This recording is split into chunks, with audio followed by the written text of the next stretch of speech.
Ayan po, praise God po muli. Salamat sa Panginoon sa patuloy na pribileyo na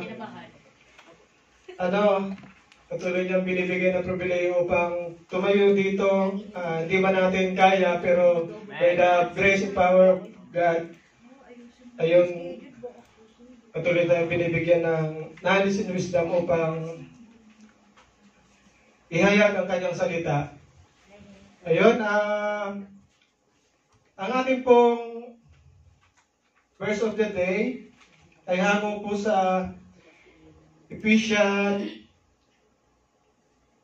chapter 6 verse 10. Ang sabi po doon, be strong in the Lord and in the strength of His might. Amen po? Amen. Yan po, yes Lord, hallelujah Lord. Muli Panginoon Lord God, tinatas po ko po sa inyo Panginoon Lord God, ang Bible exhortation ito Panginoon Lord God. Gamitin niyo lang po akong empty vessel Panginoon Lord God upang ihatid ang inyong salita. Kayo po magsalita sa harap Panginoon Lord God. At salamat po Panginoon. Jesus name we pray, amen. Yun, sa Tagalog po, at sa katapus-tapusan, magpalakas kayo sa Panginoon at sa kapangyarihan ng kanyang kalakasan. Amen po? Ano pong ibig sabihin nito? Be strong in the Lord, in the strength of His might. Magpalakas daw tayo sa presensya ng ating Panginoon. Ibig sabihin. Amen. Ano po ba yung mga madadaling gawin sa buhay? Matulog, kumain, magpahinga, mag-social media, napakadali po niyan, ano? Pero mayroon po palang, mas pinakamadaling gawin na na-realize ko. Yung pala ay yung sumuko. Just to quit, sabi nga. Ano mga ating mga ginagawa? Madali lang na umayaw tayo, mag-decide tayo na umayaw, di ba?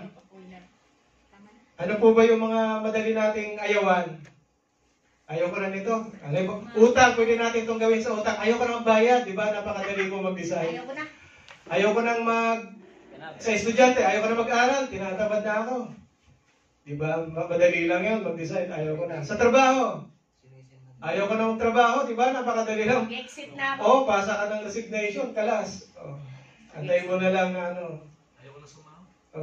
Ayun, yun. Mahirap yun. Mahirap ayawan yun.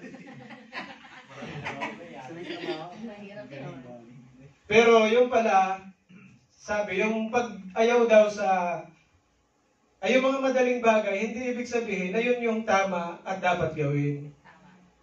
Sabi,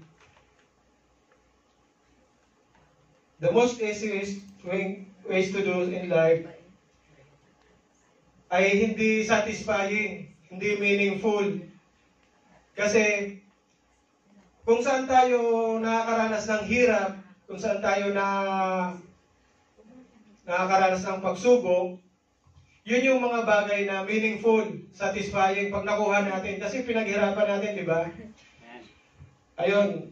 At yun, madali tayong sumuko pag tayo nakakaranas ng mga pagsubok. Suffering, difficulties, trials, doon tayo nakakapag-decide na sumuko na agad. Pero, hindi pala dapat. Kaya ang pamagat ng aking verse of the day ay, don't give up kasi God is with us. Amen. Nakakahiya po, nakakalungkot na minsan, napakabilis natin sumuko. Ito lamang ay nagpapakita na nakakalimutan na natin na yung pamagat ng ating verse of the day, God is with us. Nakakalimutan natin na kasama natin pala ang Diyos. Amen. Kaya, ba tayo susuko? Kasama natin ang Diyos. Di ba? Kilala natin ang ating Diyos. Siya ay makapangyarihan sa lahat. Walang imposible sa Kanya. Andiyan siya araw-araw nakagabay sa atin, nakaalalay, nakasubaybay. Binibigyan niya tayo ng biyaya, grace, araw-araw. Hindi niya tayo pinagkukulang.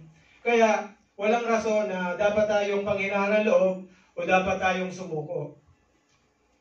Ayun, doon sa Ephesians, ito ay sinulat ni Paul sa mga taga-Efeso noon. At ang pinaka mensahe niya sa episode sa chapter na to, chapter 6, tatlong pinaka-command niya para maging victorious. Stand firm, yun, yung pangalawa, be strong, and yun, put the whole armor of God.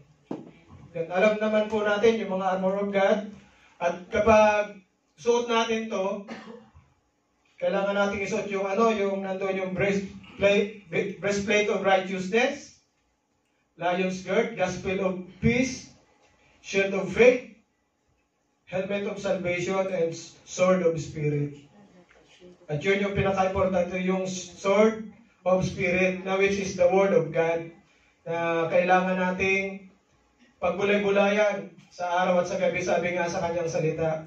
Sino po ba ang gusto ng sword of spirit na to? Diba ito yung ating panlaban sa araw-araw?